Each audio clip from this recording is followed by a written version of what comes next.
ಕಾರ್ಯಾಚರಣೆಗೆ ಚಾಲನೆ ಕೊಟ್ಟಿದ್ದೀರಾ. ಇಡೀ 5 ನಗರ ಪಾಲಿಕೆ ವ್ಯಾಪ್ತಿಯಲ್ಲೂ ಕೂಡ ಒಟ್ಟು ಎಷ್ಟು ನಿವೇಶನಗಳನ್ನು ಗುರುತು ಮಾಡಿದ್ರು? 15ನೇ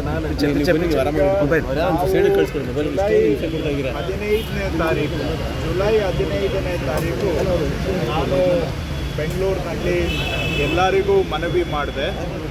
ಸಾರ್ವಜನಿಕ ಜಾಗಗಳಲ್ಲಿ ಸುರಿದಿರುವ ಡೆಬ್ರೀಸು, ಕಳೆ ನಾವು ಪಾಲಿಕೆ ವತಿಯಿಂದ ಕ್ಲೀನ್ ಮಾಡ್ತೇವೆ.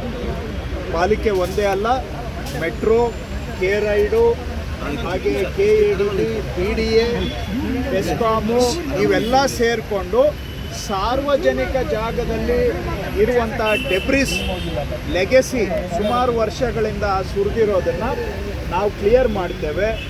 ಅದೇ ಸಂದರ್ಭದಲ್ಲಿ ಅವರವರ ಸ್ವಂತ ಜಾಗಗಳು, ಖಾಲಿ ನಿವೇಶನಗಳಲ್ಲಿ ಡೆಬ್ರೀಸು ಅಥವಾ ಕಳೆ ಇದ್ದರೆ ತಾವು ಸಾರ್ವಜನಿಕರು ತಮ್ಮ ಜಾಗವನ್ನು ನೀವೇ ಕ್ಲೀನ್ ಮಾಡ್ಕೊಳ್ಳಿ ಅಂತೇಳಿ ಜುಲೈ 15ನೇ ತಾರೀಕಿಗೆ ನಾನು ಸಾರ್ವಜನಿಕರಿಗೆ ಮನವಿ ಮಾಡಿ ಆಗಸ್ಟ್ 15ರ ಒಳಗಡೆ ಕ್ಲೀನ್ ಮಾಡ್ಕೊಳ್ಳಿ ಅಂತ ನಾನು ಕೇಳ್ಕೊಂಡಿದ್ದೆ. ಎಲ್ಲರಿಗೂ ಕೂಡ ಮಾನ್ಯ ಮುಖ್ಯಮಂತ್ರಿಗಳು ಇದೇ ವಿಷಯವನ್ನು ದಯವಿಟ್ಟು ತಮ್ಮ ಸೈಟನ್ನು ತಾವು ಕ್ಲೀನ್ ಮಾಡ್ಕೊಳ್ಳಿ ಅಂತ ಕೇಳಿದರು.